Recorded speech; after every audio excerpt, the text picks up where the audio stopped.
முத்துவேல் ரத்தினவே முருகன் கைவேலாகும். முத்துவேல் ரத்தினவே முருகன் கைவேலாகும். முத்தமிழில் புகழ் பாடும் முருகன் பேரழகாகும்.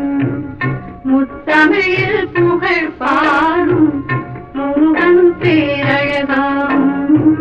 முருகன் பேரழகாகும்.